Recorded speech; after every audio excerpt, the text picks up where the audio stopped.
We are here at the airport and we are headed to Dallas first. Got a few things I gotta do there. And then we're headed to Walmart to present to Walmart. So I'm super excited. I'm very confident though that I think we'll be able to pull this off. So I'll try to get the camera in the meeting and see if I can get everything recorded and share it with you guys. Wish me luck. Tell you congratulations. Congratulations. You are a few, many that have been invited to join us at this year's 2025 U.S. Open Call.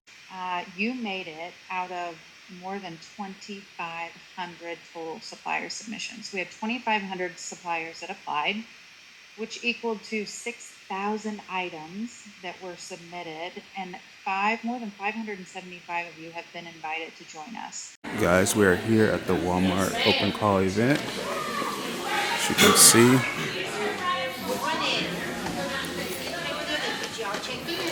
And I'm amazed. I'm happy. How you doing? Good morning. I'm doing good. Good. You're down at the intake with your all checked? Me checked in. That's right.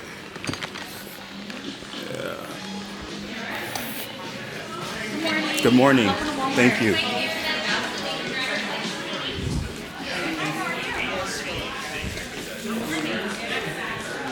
They know me.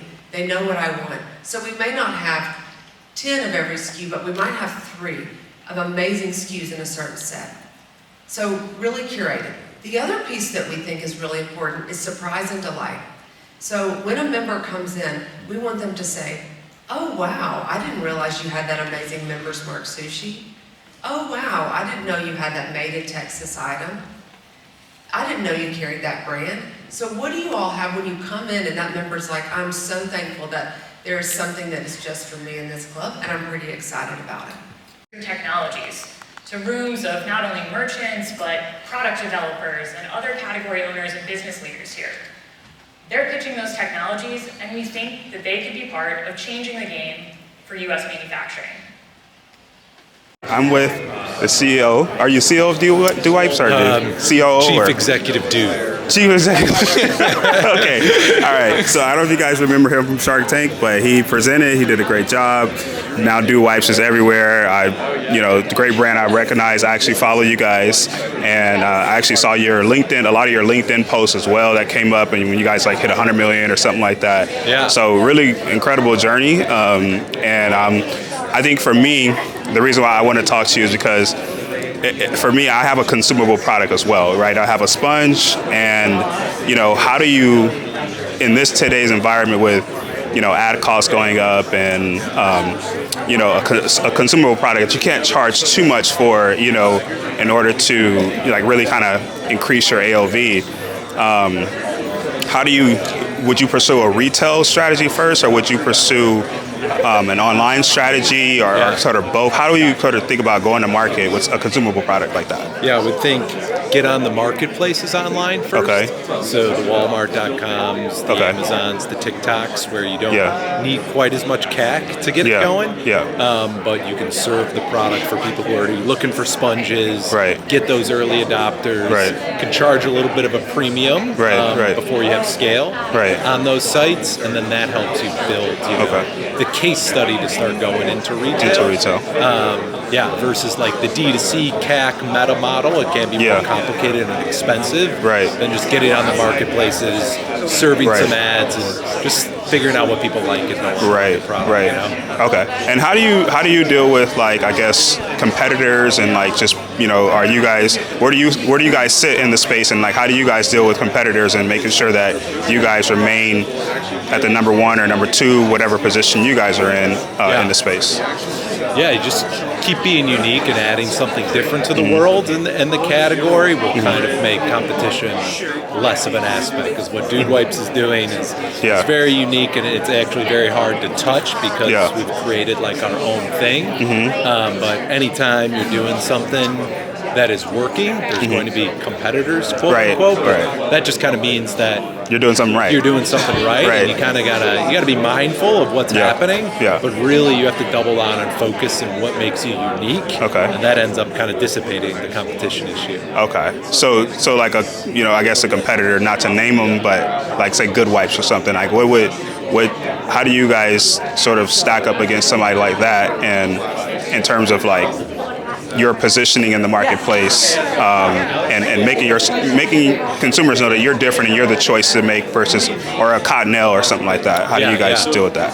Yeah, I mean, first mover advantage. So when you're first in the consumer's mind, that means a lot. Right. So continuing to be number one in the category and invest in ramp that kind of takes care of a lot of things. But just having something unique to say and not trying to be too bland, which I think a lot of the other brands, in the space are doing. Right. Where Dude Wipes has a unique shtick, it's not for everybody, and that's our strength and quote unquote our weakness. But so just comes back to that uniqueness. Yeah. Shark Tank help out a lot with your notoriety, or was it like before that, or like tell me a little bit about how you guys came to market, and sort of what sort of got you that initial lift of like, okay, now Do Wipes is something people can like really need to pay attention to. Like, what was that moment?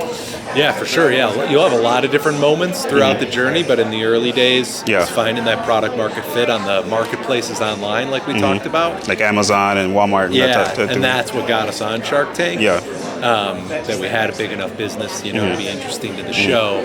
But then the show really got us like Super Bowl commercial, a lot of national notoriety, and brought a lot of new consumers in. So it was a good step change in growth for us. And then it was like, how do we capitalize on that? And then it was like getting into more stores, getting into Walmart came after that. So Walmart becomes another huge step change moment, but you'll encounter a bunch of different ones on the journey. But Shark Tank is a huge one for us. And very last question. Would you say that Walmart really helped with the distribution, really helped with scaling you guys a lot more than D2C? Or was that kind of like, was it similar, versus like your sales online versus your sales in stores? Walmart's, the biggest store on earth. So if you get into them, there's no bigger break in distribution, to be honest. So it opens you up to a whole new breadth of customers, and you just got to have the right price and be able to serve them. Right. You can't beat the distribution. Okay. Thank you so much.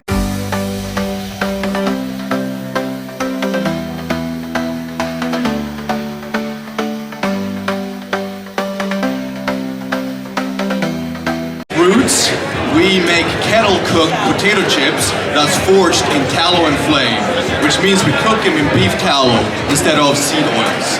Not only is this an option away from the seed oil, but it also adds a more natural, bolder flavor to it. This is a product we call the Easy Open. Okay. It's the easy way to open the 3-inch screw cap on a 5-gallon paint bucket. The problem becomes when you get a 5-gallon paint bucket and you open that paint bucket and you turn around and you pour paint out that 3-inch hole, and then you put the cap back on. You have to get the cap tight. Well, no one as a DIYer has a product at their house for doing that. Pliers do not work. Wrenches, pipe wrenches do not work. You have to have something that'll stretch around that 3-inch cap. And so what we did is we made this so you can put it on there. We even tell you which way to turn it to open the cap. Because when it's glued on there, you might have that 5-gallon paint can sitting there for the past 6 months. And hopefully you got it tight enough, the lid tight enough, that you can actually reopen it from the seal. And so this allows it to paint. That paint that's on there acts like glue. And you can crack it at the same time. And it allows you to open the cap without destroying the cap, without destroying the can, and pour the paint out. So where are you guys currently sold right now? So we're in different stores. We've gone around and talked to independent paint stores, hardware stores, those kind of places is where we market. We're online. You're online too? Yeah, Walmart.com, Amazon.com. Okay. Yeah. How much do you sell it for? So we sell a 2-pack for $12.95 on Amazon and on Walmart. Okay. And so these are retailed. The goal of this is to sell it in the store at Walmart for $4.97 a piece. And how did you come up with this idea? Like, what was the aha moment? Yeah, the aha moment came when I had a 5-gallon bucket of paint that I had 2 employees, and I said, hey guys, I want you to paint this wall, and then tomorrow morning I'm going to be a couple hours late. I got stuff to do. When you get in tomorrow morning, I want you to put another coat on this. So I get in 2 hours, 3 hours later the second morning, they have beat the top of the can off. They took a hammer, a screwdriver, and pried the cap off. Well, I had about 3 gallons of paint in that 5-gallon bucket that can no longer even be sealed. I said, why did you do that? And they said, we couldn't figure out how to get the cap off, and then we wasn't sure which way to turn it.